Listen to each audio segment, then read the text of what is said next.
नमस्कार साथियों आज हम डिस्कस करने वाले हैं नाइट्रिक अम्ल की केमिकल रिएक्शन के बारे में। और ये वाला टॉपिक जो है पी ब्लॉक एलिमेंट में है और पी ब्लॉक एलिमेंट का ये जो है तीसरा लेक्चर है। तो आज शुरू करते हैं अपन नाइट्रिक अम्ल की केमिकल रिएक्शन। कई बार एग्जाम में पूछी जाती है और बहुत ही इंपॉर्टेंट केमिकल रिएक्शन है। अगर आप लास्ट तक वीडियो को देखेंगे, ध्यान से देखेंगे और कॉपी पेन किताब उठा लीजिए और नोट्स बनाते हुए देखिए, आपको 100% ये लेक्चर अच्छे से समझ में आएगा। शुरुआत करें अपन नाइट्रिक अम्ल की केमिकल रिएक्शन। तो केमिकल रिएक्शन आपको एक तरीके से बताएंगे तो आपको समझ में आ जाएगी, बहुत जल्दी समझ में आ जाएगी ये केमिकल रिएक्शन। यहाँ पर बात कर रहे अपन नाइट्रिक अम्ल की केमिकल रिएक्शन करवानी, किस किस के साथ रिएक्शन करवानी? कार्बन के साथ में रिएक्शन करवानी है। किसके साथ में? कार्बन के साथ रिएक्शन करवा दो आप, सल्फर के साथ करवा दो, फास्फोरस के साथ, हाइड्रोजन सल्फाइड के साथ और कॉपर के साथ। कॉपर के साथ में नाइट्रिक अम्ल की अलग अलग कंडीशन में रिएक्शन करवानी है अपने को। तो किसकी रिएक्शन देख रहे हैं अपन? नाइट्रिक अम्ल की। तो यहाँ पर साथियों आप एक चीज़ करिए कि सभी में अपना नोट्स अगर आपने बना रहे हो साथ साथ में, तो सभी में साथ के साथ में अभी पहले सबसे पहले HNO3 लिख दो। क्या लिख दो? HNO3।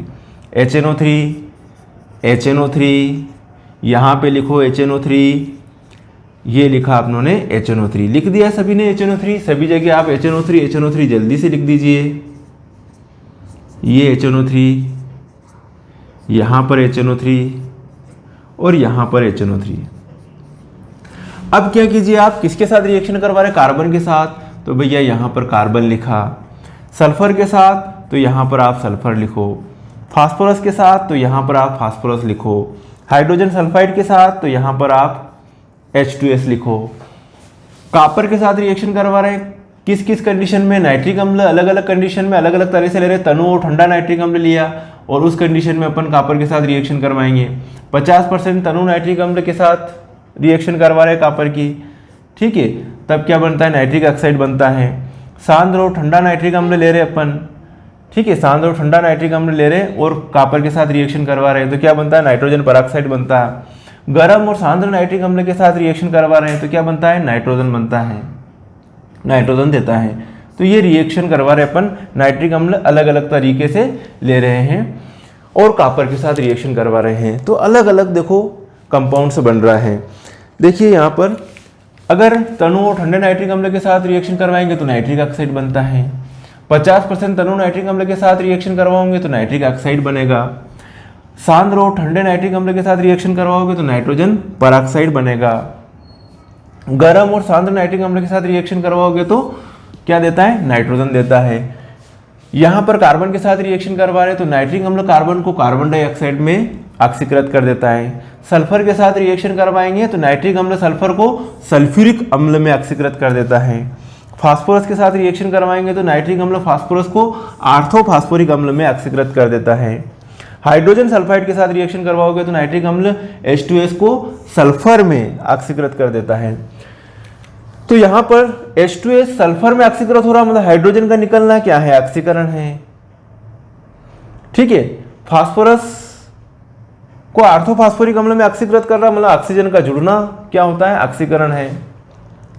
तो देखिए ध्यान से देखिएगा, अपनों ने रिएक्टेंट तो मालूम हो गया कि इस साइड तो सारी अपनों ने लिख दी रिएक्शन। कोई दिक्कत है लिखने में? कोई दिक्कत नहीं है। अब अपने को प्रोडक्ट लिखना है कि क्या प्रोडक्ट बन रहा है और कैसे क्या बन रहा है, ये बात करेंगे। तो कार्बन के साथ रिएक्शन करवा रहे अपन, तो क्या लिखा? कार्बन डाइऑक्साइड बनता है, तो ये लिखा अपनों ने CO2। क्या लिखा? CO2। अब प्लस क्या निकल रहा है यहाँ पर? तो कार्बन की वैलेंसी 4 होती है, यहाँ पे अपनों ने 4 लिख दिया। टेंशन ही मत ले, यहाँ पे 4 लिख दो डायरेक्ट। यहाँ सल्फर है, सल्फर की वैलेंसी कितनी होती है? 6 होती है, यहाँ पे आप 6 लिख दो। फास्फोरस की वैलेंसी कितनी होती है? 5 होती है, यहाँ पर आप 5 लिख दो। यहाँ पे सल्फर की वैलेंसी कितनी? यहाँ पे सल्फर 2 हाइड्रोजन से जुड़ा हुआ है, यहाँ पे आप 2 लिख दो। कोई दिक्कत नहीं है। अब देखो ये केमिकल रिएक्शन अपन करके देखते हैं। सबसे पहले 4HNO3 प्लस C है ना, CO2। अब क्या हो रहा? 4 हाइड्रोजन और यहाँ से ले लेंगे अपन 2 ऑक्सीजन। तो 4 हाइड्रोजन और 2 ऑक्सीजन क्या हो जाएगा? 2H2O। बचा क्या यहाँ पर? 4 NO2 और बचे प्लस 4 NO2। रिएक्शन बैलेंस है, देखिए आप जल्दी से। 4 3 12 ऑक्सीजन है, तो 12 ऑक्सीजन हो रहे, 4 दूना 8, 8 और 2 10, 10 और 2 12, बिल्कुल रिएक्शन आपकी बैलेंस है। उतार लीजिए जल्दी से। तो सल्फर के साथ केमिकल, तो नाइट्रिक अम्ल सल्फर को सल्फ्यूरिक अम्ल में ऑक्सीकृत कर देता है। सल्फ्यूरिक अम्ल का आपको फार्मूला मालूम है, H2SO4 प्लस हाइड्रोजन निकाल दो। कितने हाइड्रोजन दे रखे हैं यहाँ पर? 6 हाइड्रोजन है। 6 हाइड्रोजन में से 2 हाइड्रोजन तो यहाँ पर काम आ गए, बचे कितने? 4 हाइड्रोजन। तो क्या लिख दूँ भैया मैं? 2H2O। अब देख लो आप और क्या बचा इसमें, जल्दी से देखिए क्या बचा इसमें। NO2 कितने बचे हैं? 6 NO2 बचे होंगे। तो यहाँ लिखा मैंने 6NO2, यहाँ लिख दिया मैंने 6NO2। रिएक्शन देखिए, आपको बैलेंस दिखेगी रिएक्शन। हाइड्रोजन बराबर है 4 और 2 6 हाइड्रोजन। नाइट्रोजन बराबर है 6 नाइट्रोजन, ये 6 नाइट्रोजन है। सल्फर बराबर है 1 सल्फर, ये सल्फर है।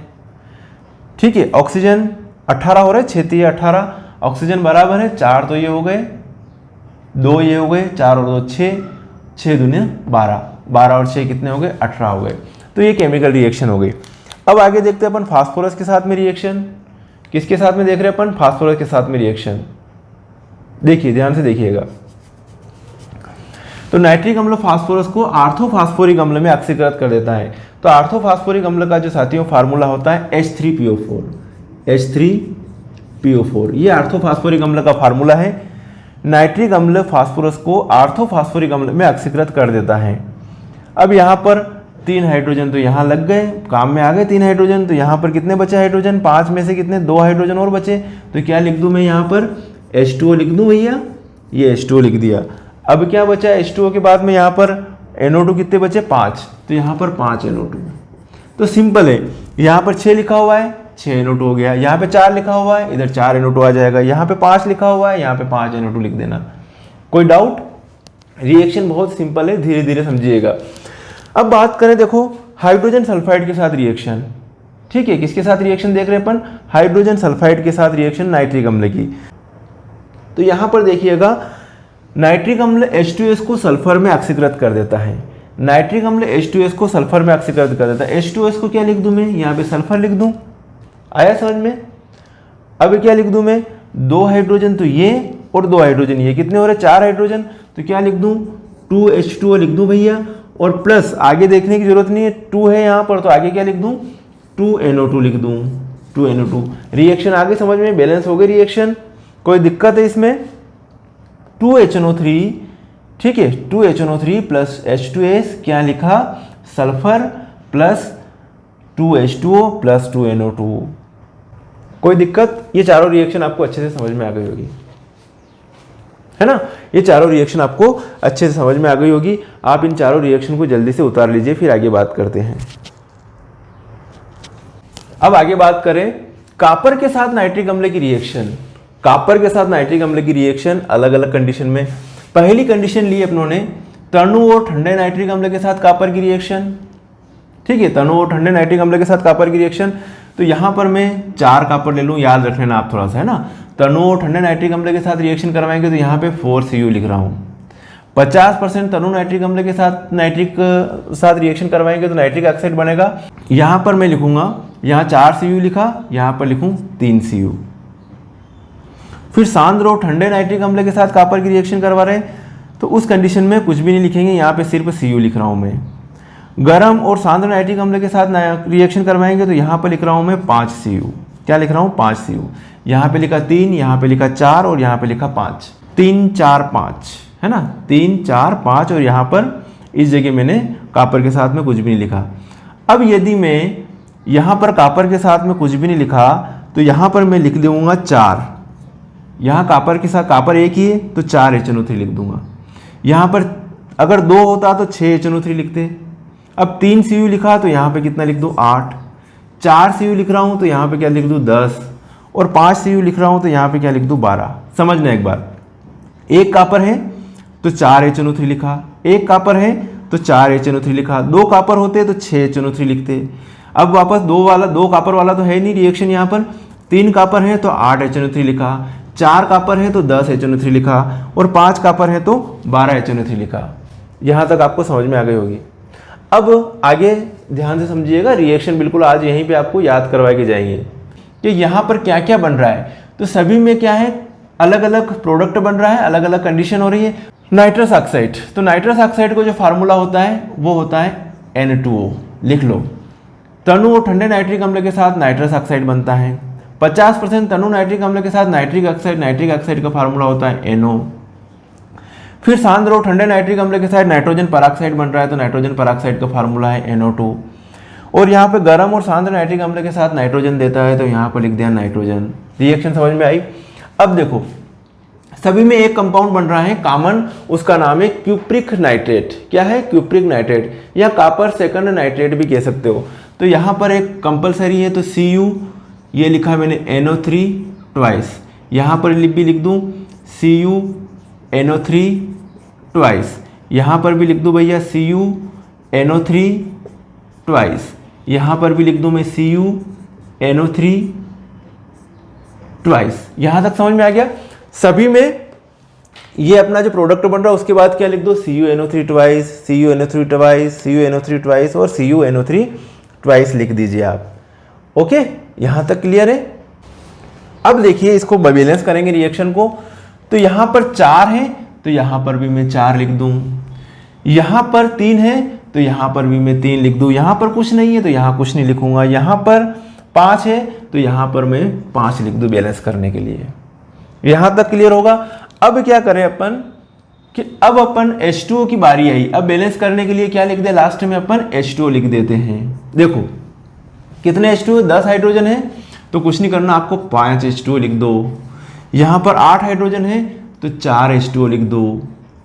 ठीक है, यहाँ पर 4 हाइड्रोजन है, कितने दिख रहे हैं आपको, 4 हाइड्रोजन है, तो यहाँ पर 2 H2O लिख दो। यहाँ पर 12 हाइड्रोजन है, तो यहाँ पर लिख दो आप 6 H2O लिख दो। रिएक्शन समझ में आई कि नहीं आई, जल्दी से बताओ मेरे को। तो ये हो गए आपके नाइट्रिक अम्ल की रिएक्शंस। नाइट्रिक अम्ल की रिएक्शन अलग अलग यौगिकों के साथ, अलग अलग एलिमेंट्स के साथ। ठीक है, जैसे कि नाइट्रिक अम्ल की रिएक्शन अपनों ने देख ली। देख लीजिए इसमें सभी जो है बैलेंस है या नहीं है, जल्दी से देख लो। इनमें बैलेंसिंग रिएक्शन, सारी रिएक्शन बैलेंस है। यहाँ पर जो है, यहाँ पर बैलेंस नहीं है। यहाँ पर क्या आएगा, 2NO आएगा। देखो यहाँ पर 2NO आएगा। 8 HNO3 है ना, तो कितने हो गए नाइट्रोजन, कितने, 2 तो ये हो गए, और 3 दूना 6 नाइट्रोजन नहीं है, तो 8 हो जाएंगे। ठीक है, तो इस तरीके से ये बैलेंस हो जाएगी रिएक्शन। और कोई दिक्कत, यहाँ पे नाइट्रोजन कितने, 4 दूना 8, 8 और 2 10 बराबर है। बाकी सभी जगह केमिकल रिएक्शन जो बैलेंस है। तो ये रिएक्शन बैलेंसिंग रिएक्शन ऐसे करना आपको, बैलेंसिंग रिएक्शन। ठीक है, तो साथियों ये जो केमिकल रिएक्शन है सभी देखो ध्यान से देखिएगा, इसका स्क्रीनशॉट ले लो और व्यवस्थित तरीके से पढ़ाई करना। और बैलेंसिंग का थोड़ा ध्यान रखना है ना। बैलेंसिंग में कुछ नहीं है, अपन इधर देख लो कि ये एटम है, उस एटम वो उधर उतने एटम है कि नहीं है, बराबर की संख्या में है कि नहीं है, क्योंकि कोई भी केमिकल रिएक्शन उसमें एटम जो है बराबर करने पड़ते हैं। तो कैसे देखना आपको, तरीका एक का बता देता हूँ। जैसे कि 4 हाइड्रोजन है, इधर भी 4 हाइड्रोजन दिख गए आपको। नाइट्रोजन कितने हैं, 4 है, तो 2 नाइट्रोजन तो ये और 2 नाइट्रोजन ये, 4 नाइट्रोजन हो गए। समझना, कॉपर 1 है, इधर भी कॉपर 1 है। ऑक्सीजन कितने, 4 3 12, इधर कितने हैं, 2 दूना 4, 4 और 3 दूना 6, 6 और 4 10, 10 और 2 कितने हो गए, 12। तो ऐसे करके आप कोई भी केमिकल रिएक्शन बैलेंस कर सकते हो। ठीक है साथियों, तो मिलेंगे फिर नेक्स्ट वीडियो में, तब तक के लिए बाय।